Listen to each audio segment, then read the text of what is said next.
Assalamu alaikum wa rahmatullahi wa barakatuh friends. I hope you and your family members are fine and I hope जो भी videos हमने बनाए हैं वो आपको समझ आए होंगे।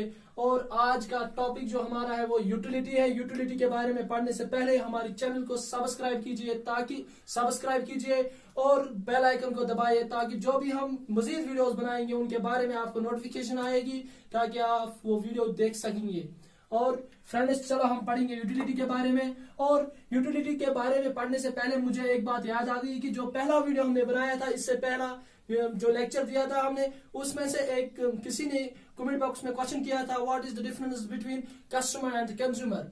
एंड मैं कितना खुश हुआ कि किसी ने ऐसा क्वेश्चन पूछा कि मेरे दिल में मतलब क्या, मैं सोच रहा था कोई ऐसा क्वेश्चन पूछे कि जिसके बारे में मैं भी मतलब क्या खुश हो जाऊं, लेकिन वो क्वेश्चन देख के मैं बहुत खुश हुआ। मैं उसको भी कहता हूं कि बहुत अच्छा किया ये क्वेश्चन पूछा, क्योंकि जो इसके बारे में नॉलेज है मतलब सबको इसके बारे में नॉलेज नहीं है। वो ये है कि कस्टमर और कंज्यूमर को लोग एक ही समझते हैं। आजकल के लोग एक ही समझते हैं। लेमैन जो होता है, एक आम इंसान होता है, वो समझता है कि ये कस्टमर जो होता है यही कंज्यूमर भी होता है और जो कंज्यूमर होता है यही कस्टमर भी होता है। हाँ फ्रेंड्स जरा देखिए सुनिए, कस्टमर किससे कहते हैं और कंज्यूमर किससे कहते हैं। कस्टमर वो होता है कौन जो buys the goods and services for sale और for consuming that goods and services. ये याद रखिए, एक कस्टमर जो होता है ना वो गुड्स को क्या करता है, बाय करता है। किसके लिए? या वो रिसेल करे उसको, या वो क्या अपना वो प्रॉफिट अपना वो निकालता है उसमें अपना 5 रुपया 10 रुपया, फॉर एग्जाम्पल 10 रुपया का पेन कुछ लाता है वो, फिर वो क्या 12 रुपया में उसको सेल करता है। जब वो 12 रुपया में उसको सेल करता है तो 2 रुपया कमाता है, उसको बोलता है कस्टमर। लेकिन समटाइम्स कस्टमर क्या होता है, कंज्यूमर भी होता है। वही कस्टमर कंज्यूमर भी बनता है। जैसे कि किसी ने वहां पे जूता लाया, क्या लाया, शूज लाया।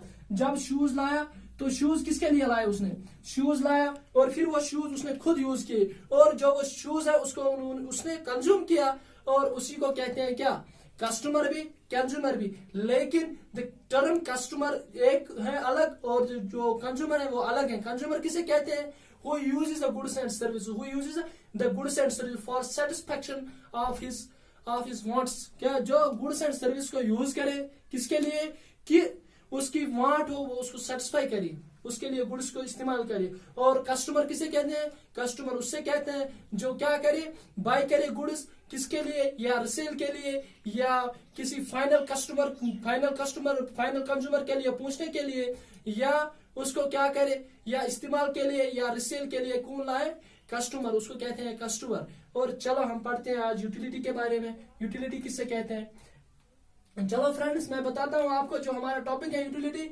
मैंने इसलिए पहले यूटिलिटी पे बात मतलब कि यूटिलिटी का टॉपिक उठाया क्योंकि जो अब हमारा टॉपिक है माइक्रो इकोनॉमी जो खत्म किया हमने, उसके बाद हमारा टॉपिक आता है माइक्रो इकोनॉमिक्स का लॉ ऑफ डिमांड। आप सोचते होंगे कि इसने मैक्रो इकोनॉमिक्स के बारे में हमें नहीं बताया कि what do you mean by macro economics, what is the definition of micro economics. But इसने क्यों इसके बारे में बताया, यूटिलिटी के बारे में क्यों टॉपिक उठाया, इसलिए उठाया याद रखिए क्योंकि जो माइक्रो इकोनॉमिक्स है पहले उसको पढ़ेंगे, बाद में जब माइक्रो इकोनॉमिक्स को खत्म कर लेंगे उसके बाद मैक्रो को उठाएंगे। उसी वक्त में मैक्रो को डिफाइन भी करूंगा, एक्सप्लेन भी करूंगा और उसकी मीनिंग भी बताऊंगा ताकि आपको समझ आ जाए। उसके बाद आपको वो बाकी टॉपिक समझने में आसानी हो जाए। चलो फ्रेंड्स देखते हैं पहले यूटिलिटी, क्योंकि इसके बाद हमें लॉ ऑफ डिमांड पढ़ना है। लॉ ऑफ डिमांड तब समझ में आएगा, डिमांड तब समझ में आएगा जब हमें यूटिलिटी समझ में आएगी। यूटिलिटी क्या होती है? Want satisfying power in a good.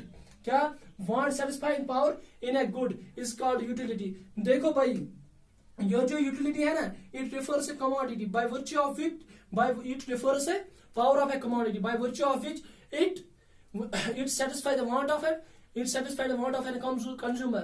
याद रखिए जो ये होता है ना यूटिलिटी किससे कहते हैं? हम यूटिलिटी को मेजर करते हैं इन कार्डिनल्स और इन ऑर्डिनल्स। बट इस वक्त पढ़ेंगे हम कार्डिनल्स जो मार्शल का कंसेप्ट है।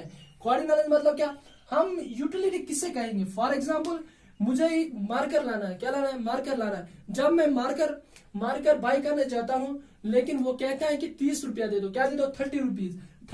वो बोलता है कौन? वो बोलता है मैं 30 रुपीज में इसको सेल करता हूँ। मैं बोलता हूँ कि यार 30 रुपीज में मैं बाय कर सकता हूँ या नहीं। फिर मैं सोचता हूँ, क्या सोचता हूँ क्या मुझे ये 30 रुपीज की यूटिलिटी दे सकता है? क्या मुझे ये 30 रुपीज का काम दे सकता है? अगर ये दे सकता है तो मैं क्या बाई करता हूं। जब ये दे सकता है 30 रुपीज का काम, या मैं उस वक्त सोचता हूं, फॉर एग्जाम्पल मैं क्या 30 रुपीज में किसके बराबर रखता हूँ, $30 के बारे में मैं अपने आप में सोचता हूँ क्या मुझे ये $30 देगा? अगर ये $30 देगा तो मैं बाई करता हूँ। जो ये $30 है, क्या $30 जो ये मैं सोचता हूँ फिर बाई करता हूँ। फॉर एग्जाम्पल अगर उसने बोला कि 40 रुपया, मैं बोलता हूँ नहीं यार मैं इसको क्या बाई नहीं करूंगा। वो बोलता है मैं सेल नहीं करूंगा, मैं बोला मैं बाई नहीं करूँ, क्योंकि मुझे पता है ये उतना क्या इतनी सेटिस्फेक्शन उतनी क्या यूटिलिटी मुझको नहीं देगा। उसी को कहते हैं यूटिलिटी। किसको यूटिलिटी कहते हैं? जो पावर होता है, क्या पावर होता है किसके बारे किसमें? एक गुड में एक पावर होता है जो एक आदमी एक कंज्यूमर का वांट सेटिस्फाई करते हैं, उस पावर को क्या कहते हैं? यूटिलिटी कहते हैं। पावर क्या होता है कि अगर हम 10 रुपये, हमारे पास 100 रुपया है, 100 रुपया में 4 kgs ऑफ पोटैटोज आते हैं, लेकिन हाफ kg ऑफ क्या आता है? मीट आता है। For example half kg of meat आता है, 4 kg ऑफ पोटैटोज आते हैं। लेकिन हम क्या सोचते हैं, क्या पोटैटोज और एंड ये जो मीट है ये एक ही यूटिलिटी देते हैं? ये एक ही यूटिलिटी, वो 4 kg आता है लेकिन वो हाफ kg आता है। कौन? मीट हाफ kg आता है। लेकिन फिर हम गैस करते, सोचने के बाद आफ्टर क्या, आफ्टर थिंकिंग हम क्या काम कर रहे हैं? हम बोलते हैं नहीं यार जो ये मीट है, मीट को महंगा बाई करने के लिए हम तैयार है। लेकिन अगर एक ये जो है पोटैटोज महंगे हो जाएंगे, फॉर एग्जांपल 200 को 1 kg हो जाए, क्या हम खरीदेंगे? नहीं, क्योंकि हमें ये 200 की यूटिलिटी नहीं देता है। क्यों? मीट हमें यूटिलिटी देता है, बीफ हमें 200 की यूटिलिटी देता है, इसलिए हम उसको बाई करते हैं। चलो भाई अब मैं बताता हूँ, आई होप कि आपको ये यूटिलिटी का कंसेप्ट समझ आया होगा कि यूटिलिटी पावर होता है। क्या पावर? मैंने अभी भी बताया, मीट और किसमें फर्क? पोटैटोज में। पोटैटो भी अगर 200 में रखेंगे, मीट भी 200 में रखेंगे, पोटैटो को हम क्या बाई नहीं करेंगे क्योंकि ये 200 की क्या यूटिलिटी नहीं देता है हमें, और मीट को हम बाई करते हैं क्योंकि ये 200 की यूटिलिटी देता है। तो हम सोचते हैं कि मतलब इससे मुझे फायदा मिलेगा 200 का, उससे मुझे जो हम सोचते हैं ना ये फायदा मिलेगा, उसी फायदे को क्या कहते हैं? यूटिलिटी कहते हैं। चलो अब देखेंगे जो मार्जिनल यूटिलिटी है उसको क्या, मार्जिनल यूटिलिटी किसको कहते हैं? फ्रेंड्स जो मार्जिनल यूटिलिटी है, the additional utility derived from A consuming of additional unit of a good. For example हम क्या करते हैं, हम फॉर एग्जाम्पल हम एप्पल्स मतलब क्या करते हैं? कंज्यूम करते हैं। जो यूटिलिटी मुझे एक्स्ट्रा, जो यूटिलिटी मुझे कौन देगा? New commodity, new unit of A commodity देगा, जो कि एप्पल है। एक एप्पल मैंने खाया, जो दूसरा एप्पल, फॉर एग्जाम्पल एक एप्पल ने मुझे 15 दिया यूटिलिटी, पहले एप्पल ने। जब दूसरा एप्पल लाया मैंने, फिर मैं वो खाता हूं, जितना वो यूटिलिटी देगा उसको कहते हैं जो मतलब क्या, जो दूसरा मुझे यूटिलिटी देगा, दूसरा यूनिट इसी कमोडिटी का मुझे जो यूटिलिटी देगा उसको कहते हैं marginal utility. Utility derived from a additional unit of a good that we are consuming, जो हम क्या करते हैं? कंज्यूम करते हैं, उसको क्या बोलते हैं? Marginal utility. और फ्रेंड्स एक चीज याद रखें, जो ये मार्जिनल यूटिलिटी जो होती है ना, पहला होता है एक, फिर ये कम होता है, क्योंकि आपने देखा होगा कि इसी पे मुझे एक मतलब कि कोटेशन एक याद आई पॉल सुमिल्सन की, कि उसने कहा the law of diminishing marginal utility, क्या जो law of diminishing marginal utility सब पे क्या अप्लाई होती है? दुनिया के हर चीज पे अप्लाई होती है। ओनली किस पे नहीं होती है? नॉलेज पे नहीं होती है। क्या? फॉर एग्जाम्पल जब हमें ख्वाहिश होती है मैं एप्पल खाऊं, पहला एप्पल खाने में जितना मजा आता है दूसरे में उतना मजा नहीं आता है, तीसरे में उतना भी मजा नहीं, चौथे में उतना भी, जो पांचवा होता है उसमें उतना भी नहीं। फिर जब मतलब क्या हमारा जो स्टमक होता है वो फुल होता है, फिर क्या कहते हैं? हम नहीं खाएंगे। अगर फिर खाएंगे फिर क्या नेगेटिव आता है। नेगेटिव क्या आता है? वोमिटिंग शुरू होती है। हाँ फ्रेंड्स, चलो मैं बताता हूँ आपको अब टोटल यूटिलिटी के बारे में।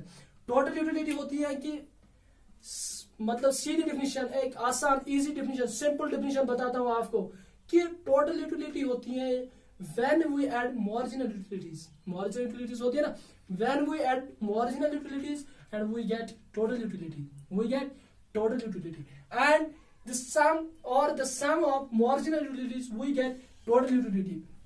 For example, summation of marginal utility is equal to total utility. और इसके जो शेड्यूल और जो इसके क्या है डायग्राम है और इसकी रिलेशनशिप है total utility and marginal utility की, और वो मैं आपको दूसरे लेक्चर में बताता हूँ। लेकिन फ्रेंड्स याद रखना, इस अगर आपने यही वीडियो देखा तो समझ नहीं आएगा, पहले आपको पहले वीडियोस देखने और फिर ये वीडियो देख के आपको दूसरा वीडियो जरूर देखना है, क्योंकि आपको समझ आएगा ये यूटिलिटी का कंसेप्ट। ये ज्यादातर जो ये समझ आता है ये किससे आता है, शेड्यूल और डायग्राम से समझ आता है। आज के लिए इतना ही काफी, और लास्ट पे मैं आपको सिर्फ बस एक ही गुजारिश करता हूँ कि वो ये मेरी चैनल को सब्सक्राइब, लाइक और शेयर कीजिए, ताकि जो गरीब बच्चे हैं उन तक ये वीडियो पहुंच जाए, जिनको इकोनॉमिक्स हो या कॉम्पिटेटिव एग्जाम में हिस्सा लेना चाहते हैं उनको बेसिक नॉलेज मिल जाए। अगर आपकी वजह से किसी को कोई फायदा मिले तो वो आपके लिए आखिरत के लिए काफी है। अस्सलाम वालेकुम।